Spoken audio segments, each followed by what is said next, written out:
নির্দলীয় সরকারের অধীনেই হবে আগামী জাতীয় সংসদ নির্বাচন। সংবিধানের পঞ্চদশ সংশোধনীর বেশ কিছু ধারা বাতিলে হাইকোর্টের রায় বহাল থাকায় এমন সুযোগ সৃষ্টি হয়েছে বলে জানালেন আইনমন্ত্রী। নির্দলীয় সরকারের কাঠামো কেমন হবে আলোচনার মাধ্যমে তা নির্ধারণ করা হবে বলেও জানান তিনি। আপিল বিভাগের রায়ের প্রতিক্রিয়ায় আইনমন্ত্রী আরও জানান, সংবিধান পরিমার্জনে বিশেষ কমিটি গঠন করা হবে, পরে সেটি বিল আকারে উত্থাপন করা হবে সংসদে। রিপোর্টে জানাচ্ছেন মাহবুব কবির চপল।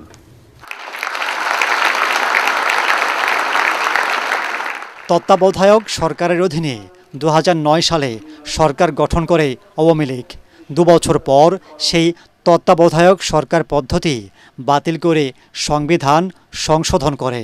বরাবরই সংবিধান সংশোধন বিল রাত্রি বেলায় পাশ হয়েছে, এবার আমরা দিনের বেলায় প্রকাশ্যে দিনের বেলায় পাশ করেছি। এরপর দলীয় সরকারের অধীনে 3টি নির্বাচন ব্যাপক বিতর্কিত হয়। আওয়ামী লীগের পতনের পর সংবিধানে তাদের করা 54টি পরিবর্তনকে অবৈধ বলে রায় দিয়েছে সর্বোচ্চ আদালত।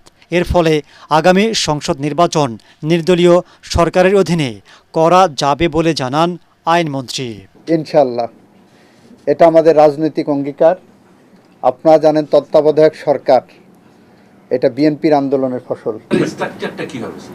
রায়ের আলোকে রায়ের সাথে যাতে সাংঘর্ষিক না হয় সেইটা বিবেচনা করে যে পাবলিক কনসালটেশনে দেব, সব শ্রেণীর মানুষের, সব মতের মানুষের, সব পথের মানুষের সাজেশন নেব। আইনমন্ত্রী জানান, আপিল বিভাগের রায়ের প্রেক্ষিতে জুলাই সনদকে গুরুত্ব দিয়ে সংবিধান পরিমার্জন করা হবে। এরপর সেটি বিল আকারে উত্থাপন করা হবে সংসদে। রায় পাওয়ার পরে আমাদের সংবিধান সংশোধন একটা কমিটি হবে।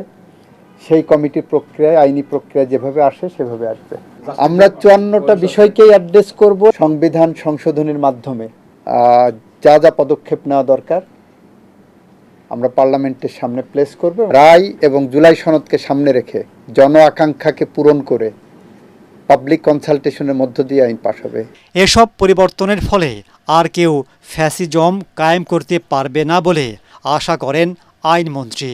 ফ্যাসিজমকে চিরস্থায়ী বন্ধ। মাহবুব কবির চপল, ATN বাংলা, ঢাকা। ইনশাআল্লাহ।